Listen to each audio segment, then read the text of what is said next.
There you are. Right. Good afternoon, everybody. I'm glad you're here to join us for this 1st January talk.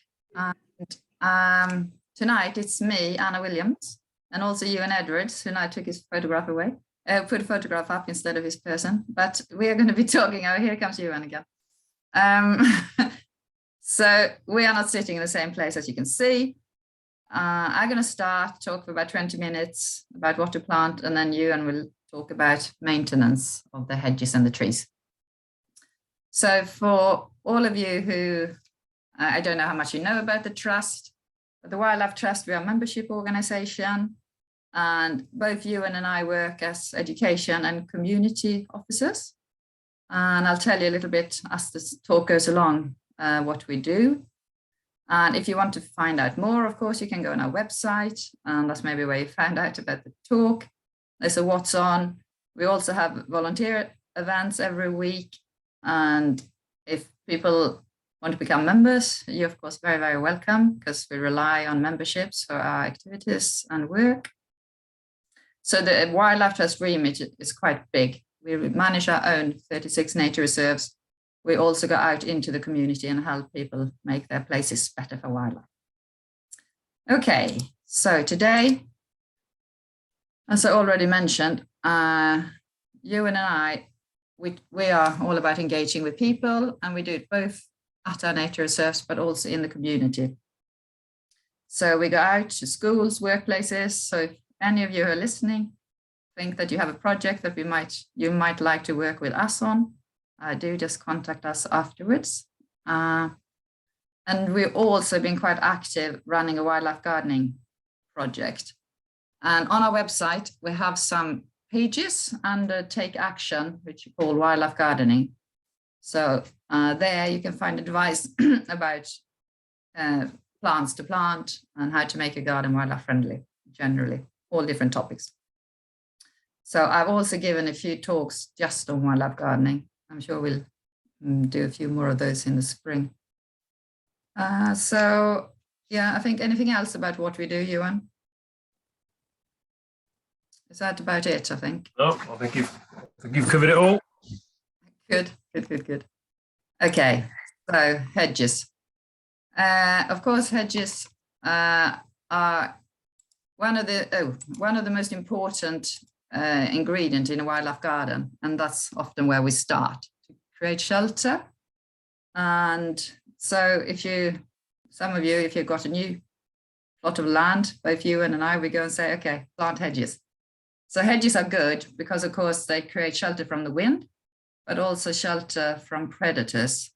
So for the mammals, they move along the hedges. The birds, they nest in the hedges, of course, they feed in the hedges. And the bats, they also use hedges to navigate along. So altogether, they are absolutely vital in our community and in our countryside. So if you can see, this hedge here is a blackthorn hedge, and it's very wide. And if one could be fussy, the best hedges are really wide at the base and then potentially sloping inwards. But yeah, if you got space, a wide hedge is really, really good for wildlife. And I suppose ecologically, a hedge, that edge between the hedge and the grassland, it's the same a bit as a woodland. That's a woodland glade, like a boundary. And ecologically, that's where you have a lot of different species. Some need a shade and some need a sunshine. So you get lots of butterflies.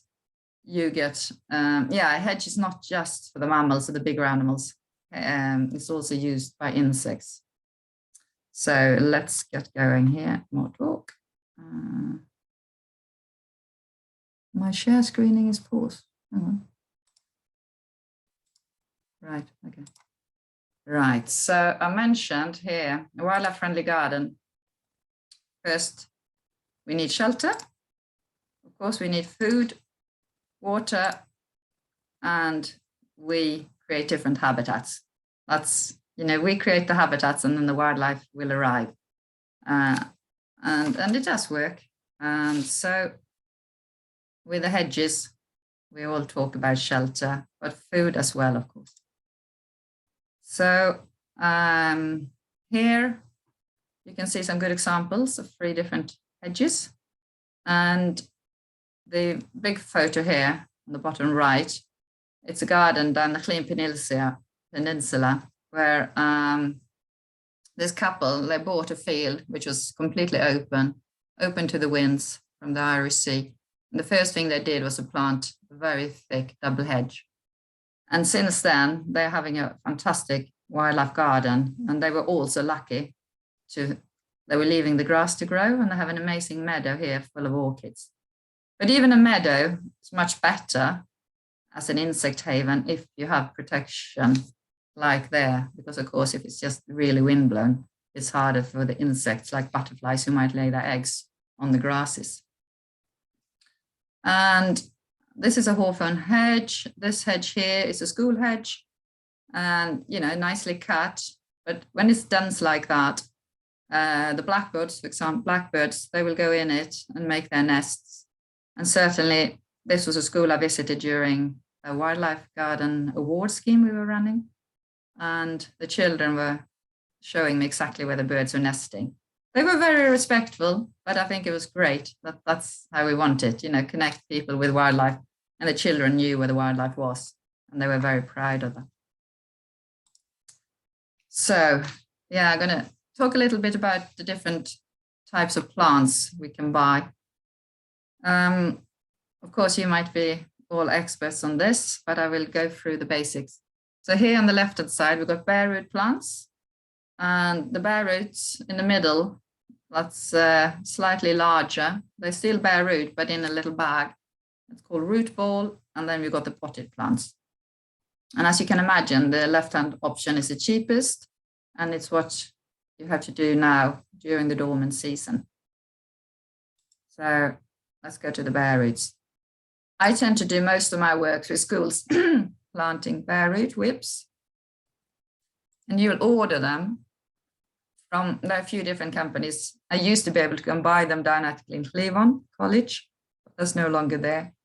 So if you're lucky to have a college or anything, tree nursery near to you, when you go and buy them, they just dig them out of the soil. And if you send them, it will be about max 2 to 3 days out of the soil.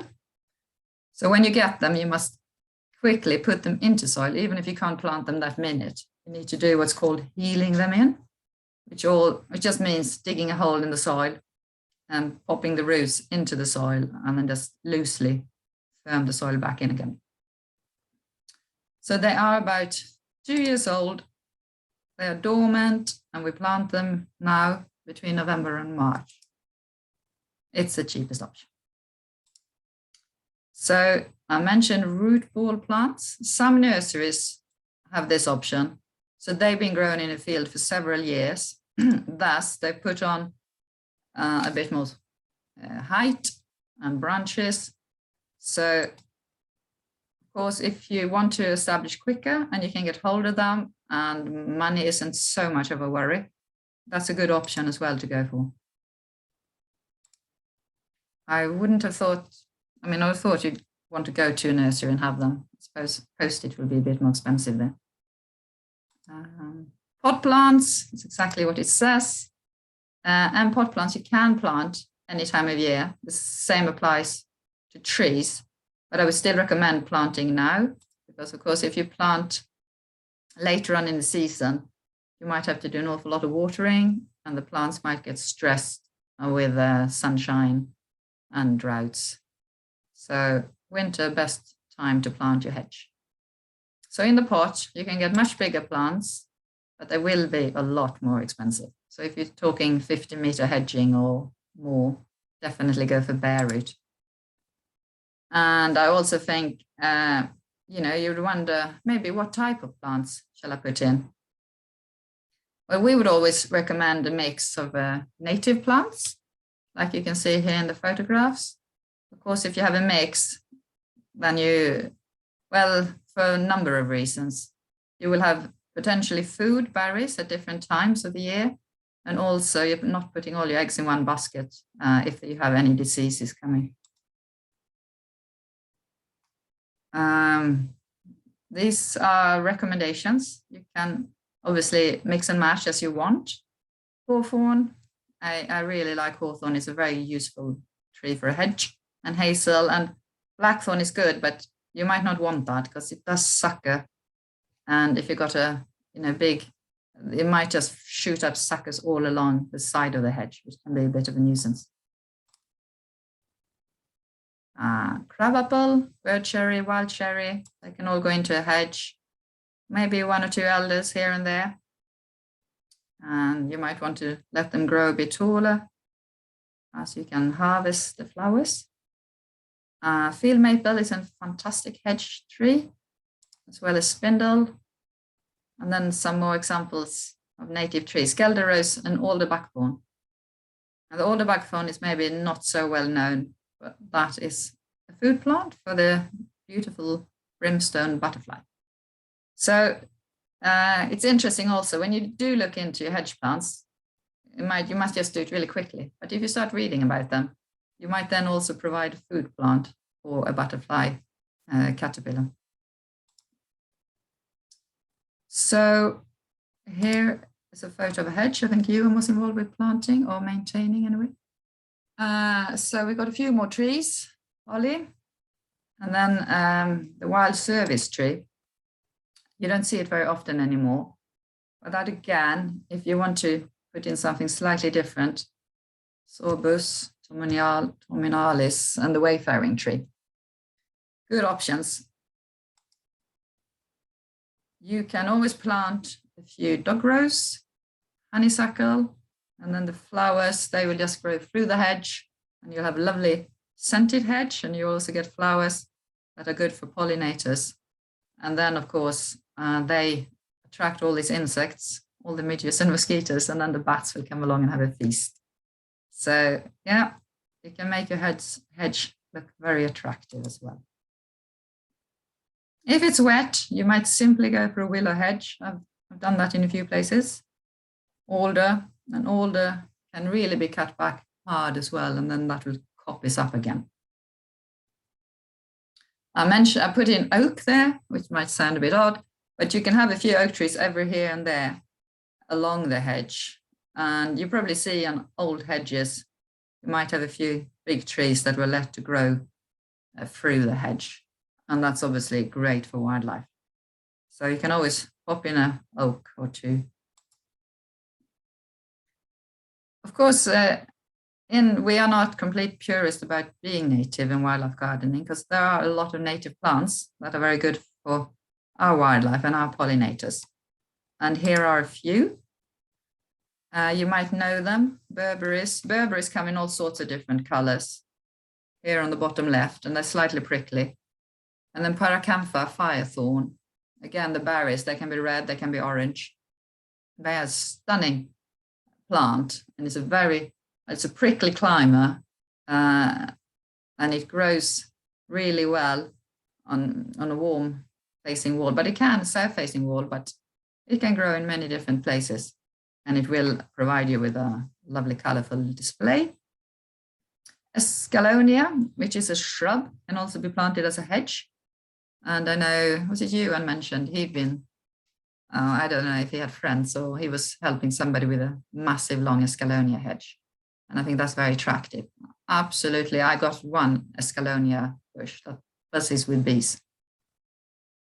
Fuchsia, you might have seen them in the more seaside areas because they're salt tolerant, and you find them in Ireland, Devon, maybe Dorset as well in hedging. And if you want just a smaller hedge, don't forget lavender. I love lavender hedges, especially when you're just having small areas, so say in a school. Dogwood is another plant that Iwan and I certainly planted in a school where it was wet and waterlogged and quite a difficult soil, which dogwood doesn't mind. And now in winter, you can have the firecracker, I think it's called, lovely red stems, or you have some sort of limey green varieties too. And they look very attractive. And then, of course, our evergreen hedges. And that's, for some people, what is most suitable or what you'd rather have. So we've got here native yew, holly, Oh, we got box. Not native. Box has suffered a bit lately with a box blight. I have no experience of growing box hedges, but I do know that people are trying to replace them in public places. Chrysalinia and beech, and a privet, of course. This is privet here. If you leave privet to flower, that's a great flower, which is attractive to moths as well. The beech hedges, they are very attractive, I think, and they will very often, the leaves, they stay on right through till springtime. Okay, so when to plant a hedge? I mentioned the types. So for the bare root and the root ball, now is a good time. So between November and February. But you obviously need to choose your days or week to plant. Don't plant if it's really waterlogged or if it's frozen. The evergreen ones, they are slightly better to plant earlier on to get established, but they can also be planted now. So obviously we've passed early autumn by now, but if you want an evergreen hedge, go for it. So also I'm going to mention site preparation, because I think that's often overlooked when it comes to planting trees as well as hedges. I think people underestimate the power of the weeds. And there's nothing worse than having planted a hedge, especially those little whips, and then the next year you can't even see them, and they're completely overwhelmed by grasses and weeds. So here's at a school in Carnarvon. We dug it over. We put a membrane in because I didn't know that there wouldn't be weeding going on. If you can have now, I think you can find biodegradable membrane. Couldn't when I planted this one. Or even cardboard. If it's on a much smaller scale, you could use things, cardboard, for example. Here we're just cutting slits into the membrane and planting through the slits. And then we cover the membrane with wood chip. If you don't want to use a membrane, you can just use a much, much thicker layer of wood chip. But you do need a good 6 inches, I would say. 5 to 6 inches. Right, so how to plant? So you could either plant double rowed hedges or single rowed. And here you see an example of a double row. So then to start with, think about leaving a bit of space between the fence and your hedge. Use a string to get a straight line, or a couple of them, depending if you need it. And then, because of course you don't want the hedge to be too close to your fence, both the neighbors might not like it, and also it becomes more difficult to cut. So here we've marked them out 2 to 3 feet from the fence, and then here we put them about a foot apart, talk metric, 30 centimeters apart, and the rows about 30 centimeters apart. I mean, this is not particularly crucial. If you have it 1.5 feet, that's fine. It's just that it takes a little bit longer to fill it up. But if you have even this hedge, we could have planted them slightly further apart easily because it's filled up very nicely now. So here, as you can see, do the simple maths, foot apart, and then you plant them in a staggered fashion. So each row, the plants are offset. You get about 5 to 6 trees per meter. With the bigger plants and a wider hedge, you can space your plants out further. So like 1.5 feet, 45 centimeters, or even more. So this is the same hedge. A couple of years later, it's growing very well. And now, a few more years later, it's up to the top of the fence. So it needs cutting back every year. But the first year, you don't usually need to cut it back. But say the second year, it's good to take the tops off, and that encourages side growth. But that's Iwan's topic, so I better not chat about that. Okay, single rows. Again, whips. Stick them in about 1 foot apart, 3 trees per meter, and Oh, was there no more on that one? No. And here is showing a single road hedge along Eskil my Syncline Carnarvon. And back to my mantra. So don't forget about the site prep and do get rid of the worst weeds. Have some mulch. And here we were just digging slits. And this site was quite easy. Some sites are really hard when they're rocky. But even if you have got a rocky site, which I have had quite a few schools, it's amazing. It took us forever to plant, but the hedge has been really successful. So these trees are not particularly fussy. You know, if you feel like, oh, there's no soil, I can barely get the tree and they still seem to grow. The roots just go out and find little nooks and crannies. So here the kids are doing it all by themselves. And the important thing at the end of planting any plants and trees, especially these little ones, is to firm in the soil. I just go around with my boot, my welly, and just, you know, make sure I really give it a stamp on either side of the tree. Stamp in the soil. Pack it in. And here you can see some fruit trees we planted next door. So this hedge is now up to the top of this fence. And I was just thinking about it actually when I was preparing today, that fence is starting to rot down. But I suppose in time they're not going to need that fence. Hopefully this hedge will just fill it up, because those fences are hugely expensive for schools. So onwards with our planting of hedges, and then the schools don't need to spend so much money. So we need to protect our trees, and I mentioned some of it. Weeds, rabbits, of course, and strimmers in public places. That can be a big problem. So either you make it wide and make sure you sort of mark it off so that they're not going to be tempted to cut the weeds along and around the trees. And here, occasionally, I don't do it so often. The National Park are quite keen to put individual guards, rabbit guards in the trees. But they can become a problem. And now, even though they are biodegradable, sometimes they're a bit of an ugly sight. Here, I'm just going to show a little film.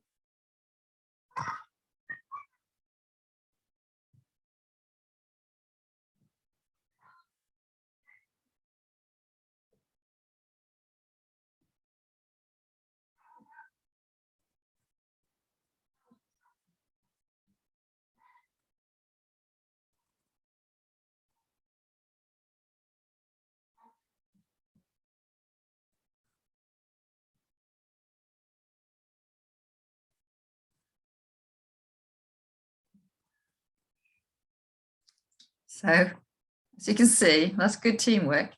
It's great to do a bit of work in the schools, because a lot of this work goes better when you work together. Oops, hang on. And just that morning, we planted 30 meters of native hedge with the help of Ridian from the National Park. And it's a nice little project. And now those trees, they're right up to the top of that ugly fence. And more importantly, it provides a bit of shelter, because you could see it's really open. It's high up, Rulas, and the winds are absolutely howling through there and onto their football pitch. So they also made a little wildlife garden here. You can see they've got a pond, and then they're growing food. They're actually doing quite a lot of work with the community too. I'm really pleased when I help a school start. Now they're involved with Incredible Edible in the village and trying to encourage people to grow their own vegetables. So that's all encouraging. So here you could see we had some smart, actually, tree protecting guards from the National Park. Right, so hedges, we always often think about them as an exterior boundary, but of course you can have them within a garden. This is a lovely example of different plants along a man-made hedge inside the garden. And this particular garden was absolutely full of birds. You can probably guess why. There's a lot of areas where birds can hide and shelter, and then there was food in between as well.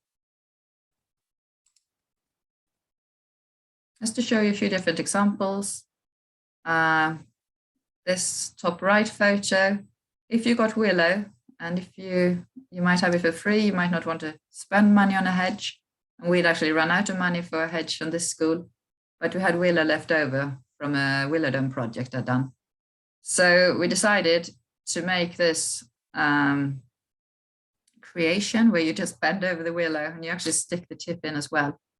That's the first time I did it, but it worked rather well. And here's the hedge. And now we just treat that as a hedge with clippers. And it's worked very well. It survived and it didn't cost very much at all. Here you probably see these willow fences, hedges. And here's a rather nice example of a stone wall incorporated with a herb garden around it. Of course, in North Wales, many of us have great stone walls, and the stone walls are fantastic for a number of different animals, as you can see on my slide. Birds, of course, nest in them. Toads and slowworms will find shelter, and little mice and voles, they will also come in and out of the wall and maybe feed, like we have at the office actually in Bangor. We have little fangfols there, and they come out and feed on any seeds that drop off the bird feeders. So anyway, they are a lovely added element to anybody who's lucky enough to have them. And of course here, this is actually my stone wall. Put a few plants on top of it when we first moved in. I mentioned that they're good for bats. Of course, if you plant things like honeysuckle, they will attract midges and they will attract our lovely bats. And I got a little film here just to show you. This is along a hedge, along actually our top boundary. And if you watch this, I was lucky with my daughter one summer evening. We just had the bats. They were flying really close to where we were standing.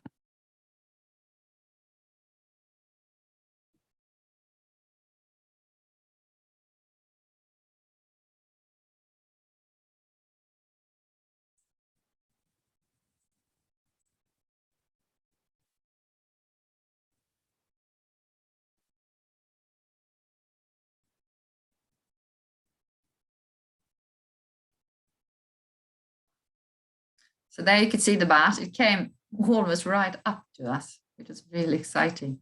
And they fly in a linear pattern there. It's just feeding alongside this hedge. And you could probably, I don't know, if you've got good hearing, you could hear it click. Of course, if you have a bat detector, you could then use that and you could check the frequency and thus check what species of bat is flying there. So a little plug for hedges for bats. And generally now, let's get planting.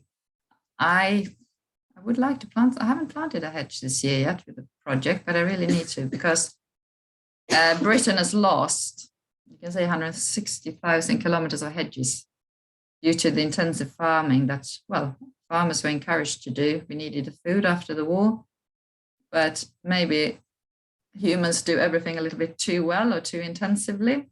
So now we realize that it's been a little bit of a mistake from the wildlife point of view, and hedges are being planted, and I think we can all help with that. Of course, I'm absolutely convinced that the hedges are really instrumental to the general decline in wildlife in the country. So they are a very important habitat, as I said, for a huge range of species. A little bit about trees. Most of them I've mentioned in my hedge talk. So depending on the size of your garden, you obviously could look at some of these trees and think, okay, oak's too big, maybe I can fit a rowan in my garden. And a rowan, I think, is an excellent tree for a wildlife garden. So is hazel. But if nothing else, if you have a little space and you want fruit, go for fruit trees, because of course they've got so many flowers. So they're excellent for pollinators right through the spring. Here also, if you want, you can of course go and collect your acorns. If you've got children, you might not need to have children for that. Just go and collect them anyway and plant them. And I know these trees were planted by our children, and that little oak woodland is now closing canopy. So even if you think it's a long project, in 20 years, it's amazing what you can create. This is a wild cherry. That tree was actually given away by Gwynedd Council. They gave every newborn child a tree, which I thought was a lovely idea at some point. Oh yeah, actually there are a few more contenders for a good tree for your garden. Crabapple, I couldn't be without them. Elders, and if nothing else, pop it in a corner somewhere. Hedgerows are fantastic with their lovely red berries and foliage in the autumn. And I've already waxed lyrical about rowans. I got a rowan right next to our veg garden, and in the rowan we always have the blackbird singing, so good company. And yeah, of course, the elder I couldn't be without. I mentioned that. Great young cordial, and crabapple jelly is a firm favorite in our family, and it's a great Christmas present as well. So Iwan will probably mention we do go out to schools and we plant orchards. Luckily we managed to do a little bit during COVID time. The variety you choose will depend very much on your conditions. Is it windy? Is it sunny? All apple trees like to have a well-drained soil. They don't like it being waterlogged, and they don't particularly like it being windy either. So do choose your spot. The varieties, there are a huge amount to choose from. These ones here that I mentioned, they are all very reliable. And you can have a look at the list afterwards because it is recorded. There is a recording on our YouTube channel already, actually. And again, your provider, that will depend where you live. It's hard to recommend because I know now in the audience we've got people all over the country. But on the previous slide, there was Frank Matthew label, and they are very good provider of apple trees, Frank Matthews. And it's worth getting good quality trees. So do shop around a bit. Of course, we've got our own Ian Starrock's Welsh varieties, and they are worth planting as well. Again, you can go on the website, Ian Starrock and Sons website, and see what's available. And there's nice stories to read about each of these apples. I won't go into details now. And this is just to show how we plant some trees in schools. It's you probably saw that I make little wooden boxes that we put around the trees at the base, and that's to protect it from the grass cutters and strimmers. And it's a good project. Orchard planting is always good social enterprise and community work, so everybody can get stuck in, and it's nice when the staff are coming out, lending a hand and getting muddy as well. So we tend to plant depending on the soil. If you have very good soil, you almost don't need to add any compost or rotted manure, but we tend to do that just to help the tree. If you add manure, it's got to be really well rotted. So here you can see the children doing it all, holding it upright. And then when they're windy conditions, we do want to stake the tree. In some places, we popped in a few snowdrops as well. And they're making these boxes to protect them, as I mentioned. The staking, if you're going to stake a tree, do it well. And otherwise, if you don't know how to do it well, don't do it at all. Well, basically, because the stakes can damage the trees. And as you can see, if the tree's blowing and just hitting the stake all the time, of course, the bark might get cut by the stake. So an old bicycle tire is actually quite, inner tube is quite good. So the old bicycle inner tube, if you make a figure of 8 around these two and tie it together, that will then stop it from hitting the stake. Or, of course, there are ready-made bits of rubber here like we use to stake, to hold them. So spacing, 4 to 5 meters apart. This is a school in Garndal Benman. And I think here's another school down on the bottom of the clean. And wind was going to be the big problem in this school because it's in Aberdare and it's a really, really windy site. And first of all, when I heard about the Bardsey apple tree, I thought, oh, that's great. It's going to be really tolerant of wind, but it's not. It grew inside the walled garden. So actually it doesn't like wind at all. So don't be fooled. And with the apple produce, of course, we can do a lot of activities here with the children. Here we're making apple juice, the apple press, and they were very impressed with the taste of it. It's absolutely delicious, your own apple juice, and then healthy eating, some stuffed apples. Sometimes we get schools to come out in the community, helping planting at an old people's home, which I thought was a lovely project. And public spaces. I really think they should have more fruit trees so everybody can go and help themselves, whether they're out biking or walking. Because as we're planting trees anyway, we might as well have some that give us something back, produce. This is just outside Vellinhelly, the bike track there between Carnarvon and Vellinhelly. And then I quickly mention log piles. So of course, as part of the tree's journey in life, it's the rotting back down. So do make some log piles and they can look very attractive. And they will be homes for invertebrates, amphibians, mammals, fungi. This is just to show you a nice homemade pruning ladder. So I'm going to stop now and hand over to Iwan, who's going to talk about maintenance. Thank you.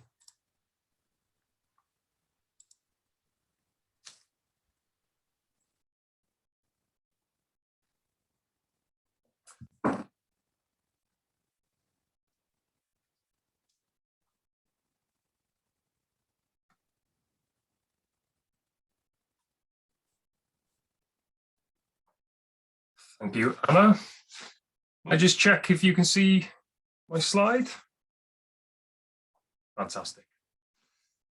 Okay, so I'm Iwan Edwards. I work with Anna, as she mentioned at the beginning of her talk. I cover North East Wales, and I'm going to talk to you a little bit about the aftercare, cynnal a chadw, as we say here in Gogledd Cymru. Sut I edrych ar ôl eich coed, how to look after your trees and your hedgerows. Just a quick mention that's really important to make sure you've researched what species you're going to plant and the density of planting as well. I mean, we've seen some fantastic pictures in Anna's presentation there. And it's just worth remembering that trees live on a completely different time scale to us. And, you know, it's a travesty when trees have to be cut down because they've been planted in the wrong place. So do make sure that you spend plenty of time doing the research, getting the right tree for the right place in your garden or on your land. So once your trees or hedges have been planted, the immediate aftercare should focus generally on firming the trees in, watering, weeding, and pest control. So when I say firming in, for the first few months after planting, generally, you know, a lot of hedges and tree planting is done in the winter time. So you get a lot of storms, a lot of strong winds, a lot of frost, particularly this time of year. So it's really important to firm the soil in around the base of your trees. And what this does, it prevents air pockets from forming around the roots, which may, you know, it's probably going to make the tree unstable and vulnerable to frost damage. So after some heavy frost, make sure you go around your trees and heal them in a little bit. Make sure they're nice and secure. In terms of watering, Watering your plants outside is the opposite to what you do indoors. Indoors, you tend to water little and often, whereas outside, you want to do the opposite. You want to give them a deluge every now and again. The reason we do this is because it encourages your trees or your hedging to go and look for the water, to work hard so that it puts invests enough time into establishing a good network, a good root network in the soil. Of course, you may also want to feed your trees and your plants. You could add some wood ash or lime, depending on your soil type. And of course, there are plenty of pelleted organic fertilizer on the market, which makes easy work of it. Bone meal is probably one of the ones that I tend to use, especially when planting fruit trees or any trees, in fact, just because it feeds the roots of your trees. So in those first couple of years, you'll see very little going on above ground, but don't be disheartened. The tree is doing a lot of work underneath the soil, establishing its roots, its network of roots, so that it becomes a happy, healthy tree. Weeding, you want to keep an area about a square meter around the base of your trees. Keep it free of weeds, and you can do this by mulching, or of course you can do it by hand weeding. In commercial orchards, they tend to use herbicides, as you can see in the smaller picture here, which keeps the soil naked, but obviously we don't encourage that kind of management. Bare soil should be avoided if possible, because it breaks down the texture and the structure of your soil. Soil was never meant to be left open. That's why weeds were invented. So it's best to cover your soil if possible. Regular trimming and grass cutting around the base of your trees is not particularly effective weed control. By cutting the grass, you're just stimulating it to grow back. And it's competing with your tree for water, for nutrients, for oxygen. This is a key one. Roots, healthy roots need lots of oxygen. And also grass actually has what they call an allelopathic effect on tree roots. So rather than just competing with it for nutrients and oxygen and water, it actually has a prohibitive effect, a negative effect on the tree roots. So grass really is not a good thing to have around the base of young trees. Obviously, as the trees get older, you can let the grass encroach back into the base around the trees, but by then the roots network is established. As you can see in the picture here, we've started building boxes around some of our trees. This is for a couple of different reasons, partly to obviously reduce the weed competition, to reduce evaporation of water so the trees are well watered in their first few years, but also to reduce strimmer damage.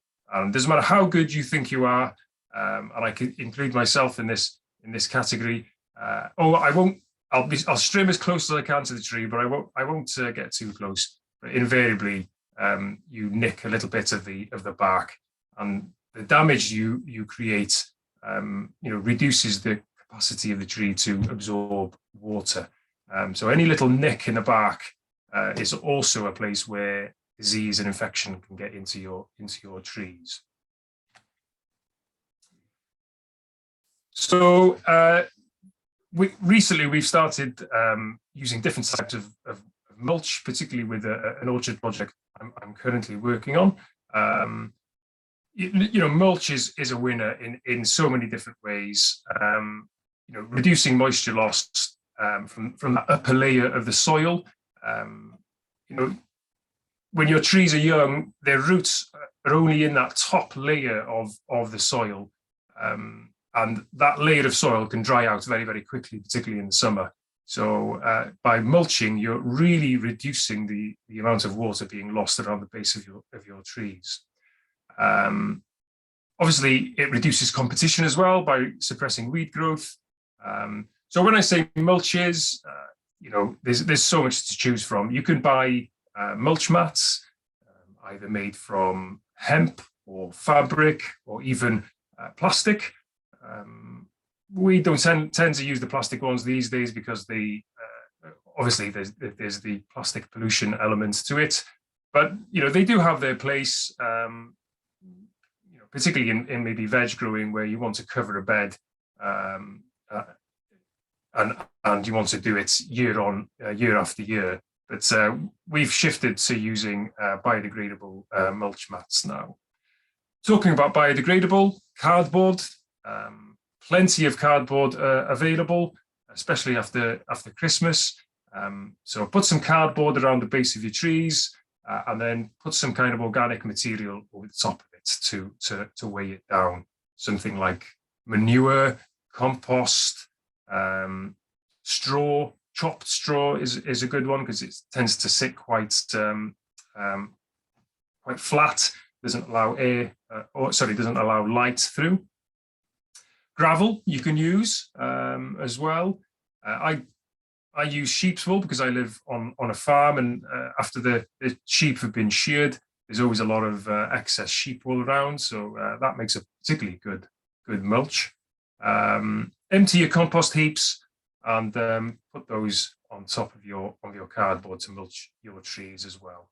Bark chip is obviously quite a common one, but I prefer not to use it really because it depends on how fine it is. The coarse bark chip, you have to put a really thick layer on to reduce weed competition.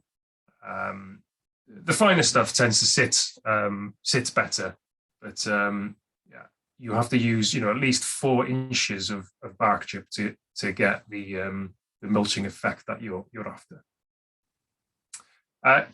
Any other organic matter as well, like as you're weeding, put your weeds on the ground around the base of your trees, let them rot down around there. Grass clippings as well, but don't put too much of it down.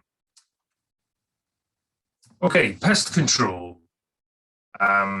Rabbits, hares, voles, sheep, cows, all can cause considerable damage to your trees, especially young trees.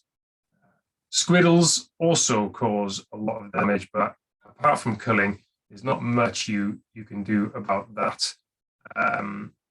So the use of protective guards and adequate fencing should be used, particularly if you have stock in your fields or on your land. The guards should be checked regularly and reset if required. Don't just put your tree tie on and forget about the tree. Go back year after year to check and adjust the tree tie if necessary, and keep an eye on those stakes. And when you're putting your stake in, make sure you place the stake on the side that gets the wind. So put the stake on the windward side. The reason we do this is if you put the stake on the opposite side, the wind, which generally comes from the southwest in North Wales, will push the tree against the stake continuously, and then that causes kind of lesions and abrasions on the bark, and that's how infection can get into our trees. So make sure you put the stake on the right side, where you get most wind coming through your site. You may not have this issue, but we certainly do. Planting trees in public spaces can, has its own challenges. In this picture here, you can see we put a wooden box around the base of the tree to stop the trimmers, and we've also used some chestnut paling to create a little barrier around the trees. I think it looks quite attractive, but could be quite an attractive way of protecting your trees if you've got livestock on your site. And chestnut paling is probably the cheapest way of erecting an attractive fence around your trees. In terms of tree guards, well, there's so much to choose from these days. Jute sacking, cardboard apparently will last for up to 2 years. And there are some biodegradable spiral guards which you can buy as well. I haven't tried the jute netting yet, but I'm experimenting with the cardboard this year, and they are a little bit more expensive, but the idea is with a lot of these sites that we're planting, we may not be going back to check the trees, so we're making sure that everything we put in there is biodegradable. So mulch mats, tree guards, and also the tree ties as well. You don't have to use rubber tree ties. You can use hemp tree ties, which will degrade as time goes by. Metal tree guards is another option. Again, it depends on budget. I think the take-home message is make sure you keep the trees protected, especially when they're young. So you might want to protect your trees from the wind as well. This is particularly important for evergreen plants. So if you're planting a hedge, for example, I have seen hedges grow so much quicker after the addition of windproof netting, like this green stuff you can see in the picture here. And if you're thinking of transplanting, like a holly, for example, or a yew, then you really do need to be thinking about protecting it from the wind, because the issue with evergreen trees and plants is even in the winter time, even though the roots have gone to sleep, the leaves are still on the trees and they're still losing water. So that water is being lost from the tree, but it's not being replenished by the roots. And that's when you get things like wind scorch or wind burn. A lot of conifers suffer from wind scorch in the spring. So protect your plants from the wind if you can. So I'm going to talk a little bit about pruning. In its simplest form, pruning, I suppose, involves removing a segment of a tree or a shrub by physical means for a specific function. And you're looking to improve the shape and the character of the tree and also maintaining its health. And although there are lots of different ways for pruning trees and shrubs, the general principles, I suppose, and the tools that you use are basically the same. So saws, the removal of large limbs, secateurs, you might want some long-handled pruners, heavy-duty shears, perhaps for removing smaller material. Additional tools for pruning might include a good sharp knife for making sure those pruning cuts are nice and tidy, that you don't have any tears. Maybe a rake for cleaning up after yourself. And if you're climbing up a tree like I was here, you might want some ladders as well. I think the key thing about tools is that you keep them clean. That is essential, particularly for us as we move from site to site. For you in your gardens, it's good practice to clean your equipment between trees if you can.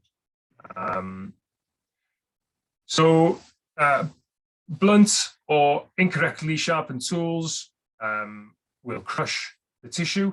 They'll leave snags, and what that will do is it'll reduce the capacity for the tree to heal that wound, and then there's more chances of infection getting into your trees.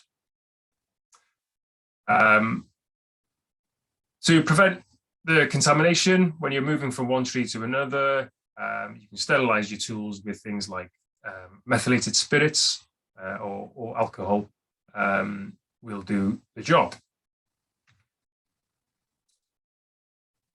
So when it comes to particularly fruit trees, pruning is important because obviously you're planting these trees because you want to be able to harvest the fruit. So pruning becomes important because you're pruning for the quality of the fruit, and also making sure that the fruit is easy for you to gather when the time comes.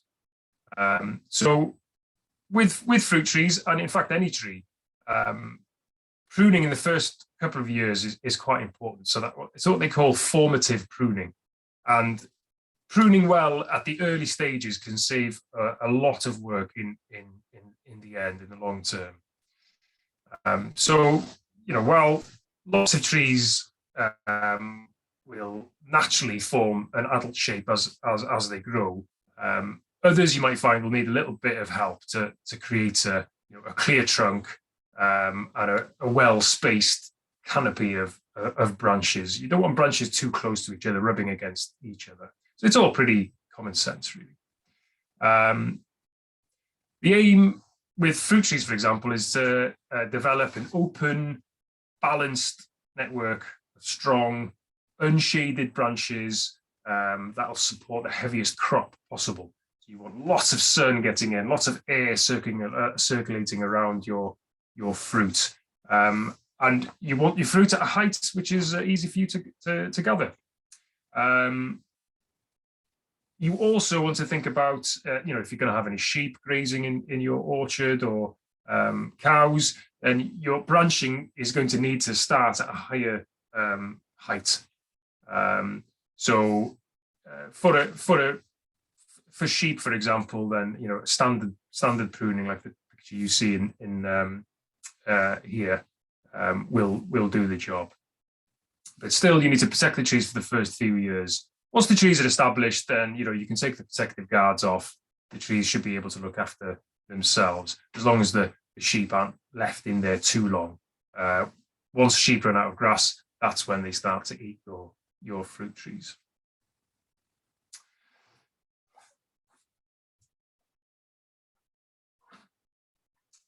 Pruning established trees depends on the species, the location, and the situation. In general, you should focus on the removal of the 3 Ds. So what I mean by that is dead, damaged, and diseased branches. Once you've done that, you can think about reducing overcrowding, and then maybe improve the symmetry and the balance of your trees. And if necessary, you can redefine the shape of your tree as well. But that's something that you do over a number of years, rather than prune your fruit trees once and then forget about it. Pruning is something that you need to do.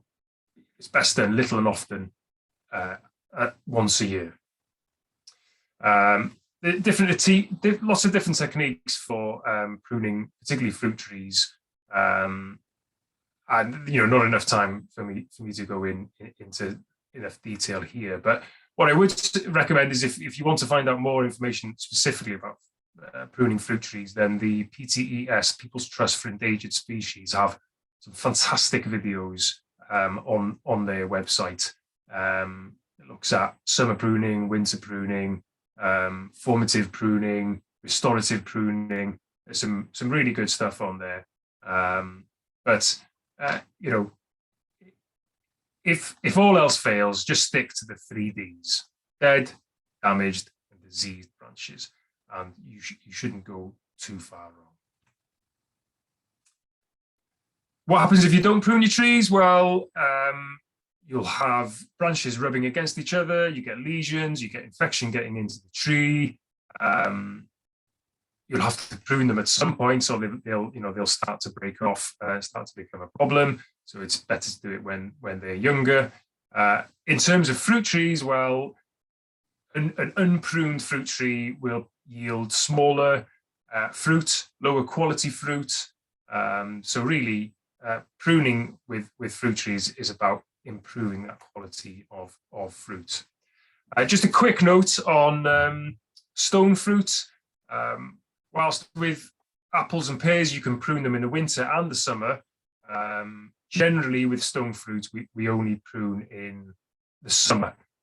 when the growth is strong. The reason for that is there's too much of a chance of infection, particularly by things like silverleaf fungus. So if we leave the pruning until maybe say June, July, the sap is rising in our trees, and if we prune the tips of them, the sap pushes out any spores of infection that sit on the wound. But generally, stone fruits don't like to be pruned that much, so it's better to leave them develop their own shape if you can. But of course, you still need to stick to the rule with the 3Ds: dead, diseased, and damaged branches. If you want to find out a little bit more about pruning, grafting, I mean, this may not apply to all of you, but if you live anywhere near Northeast Wales, there's a pruning and grafting course that I'll be running in February, on the 19th of February, at the Woodland Skills Centre in Bodfari. So I'm just going to mention about coppicing, the prysgoidio yn Gymraeg, lovely Welsh word, prysgoidio. As well as the ornamental benefits, I suppose coppicing can be a practical solution for managing a large established tree, especially if you've got a small garden. So basically, coppicing exploits the kind of natural growth of a tree. If the main stem has been cut or it's fallen, then what it'll do is it'll send lots of new shoots up in a bit to survive. Coppicing was once, it was an essential part of managing woodlands. Coppice trees were vital to the economy, providing fuel, building and fencing materials. And today, there's an upsurge. We're bringing back coppicing to not only for the management of the plant, but also for increasing biodiversity. By cutting trees back particularly in a woodland setting, you're letting a lot more light in, which encourages a wider range of plants and wildlife. I suppose in the past, sweet chestnut, hornbeam, hazel were the most commonly plants grown for coppicing, but most trees will respond quite well to coppicing. And you can coppice at different heights as well. So if you coppice, above the main trunk where the branching starts, that's called pollarding. And particularly useful if you've got a large tree in your garden it's causing problems. You can pollard it, but do remember, if you start pollarding, you have to keep pollarding. So it's something you have to do every year. But it's a very good way of dealing with large trees without going to the extreme of cutting them down. We always get asked about ivy. Should I let ivy grow on my trees? Well, we all know ivy is an absolutely fantastic plant for wildlife. It's one of the latest flowering plants in this country. And so insects like bees who are wanting to fatten up, increase their starch resources before the winter time, before they go into hibernating, they're looking for sources of food. So ivy becomes really, really important. And of course, then they produce berries, which feed the birds through the winter months. They're also a nesting site for lots of birds and bats as well. I suppose the general advice is if you've got ivy growing on a tree and it's next to a path, next to a house, or next to a road, then you might want to consider managing that ivy. I'm not telling you to get rid of it. But, by all means, keep the ivy on the trunk. Just stop it from growing into the branches of the tree. Because what ivy does is it doesn't kill the tree, but as the tree gets older, the additional weight of the ivy on the canopy of the tree will, I suppose, hasten its demise. But wherever possible, leave ivy on trees because it is a fantastic plant. So just a quick mention about hedges. Anna's already covered why hedges are important, but they provide shelter and protection for wildlife. particularly nesting birds and lots of hibernating insects as well. In the landscape, they allow wildlife to move between gardens and farms and land, and they provide feeding and breeding opportunities for lots of wildlife as well. They offer food in the form of leaves, flowers, berries, fruits, seeds, nuts, and of course they're also really good hunting grounds for predators hunting insects and other bugs. They make natural windbreaks, they create shelter in the garden, and crucially, I find that they create a little microclimate in your garden, which makes your garden even more suitable for more wildlife. Different hedge sizes and are of value to different species. So the best hedges for wildlife tend to have a varied character. Lots of different species, lots of different lengths. That will tend, the more diverse your hedgerow is, the more wildlife it will attract. Short hedges with wide grass buffer strips, preferred by birds like linnets, yellowhammers, lapwings and corn buntings, maybe more open fields with short hedges or hedgeless banks. Tall and wide hedges suit birds like bullfinches and song thrushes, and a good shrub layer at the base of your hedge are really good for mammals like hedgehogs, but also lots of amphibians and reptiles as well. You can have a grass buffer strip or an unmown strip next to your hedge, then this provides an even better habitat for wildlife. In terms of the timing and frequency of pruning, well, without going into too much detail, it depends entirely on the species that you've chosen, and of course the general effect that you're looking for. Have you chosen an evergreen or a deciduous hedge? If it's evergreen, they do make really good hedges, and obviously the bonus is having shelter or privacy all year round. But they do tend to take more maintenance and need to be pruned at least once annually. If you're planting a deciduous hedgerow, they also make wonderful hedges. And I suppose beech, Anna mentioned, is a good example of a plant that holds on to its leaves through the winter. So you kind of get the best of both worlds with it. Very pretty plant. But you don't get the same privacy generally with deciduous hedges as you do with evergreens. I suppose an advantage of a deciduous hedge is that it filters the wind in the winter, when you get lots of strong wind, because it kind of breaks up the wind, whereas a dense evergreen hedge, the wind will kind of fly over it and then dip down into your garden, so they can actually cause more gusts of wind in your garden. But I suppose in an ideal world, hedges should not be pruned until late winter or early spring, if possible. That's only from a biodiversity perspective. So wildlife can take advantage of the fruit and the insects in the hedgerow over the winter months. In the first spring, you can cut your shrubs back to maybe, depending on the size you've bought, but say about 25 inches above the ground. And as Anna said, this encourages some bushy growth on your hedges, stop them getting too leggy too young.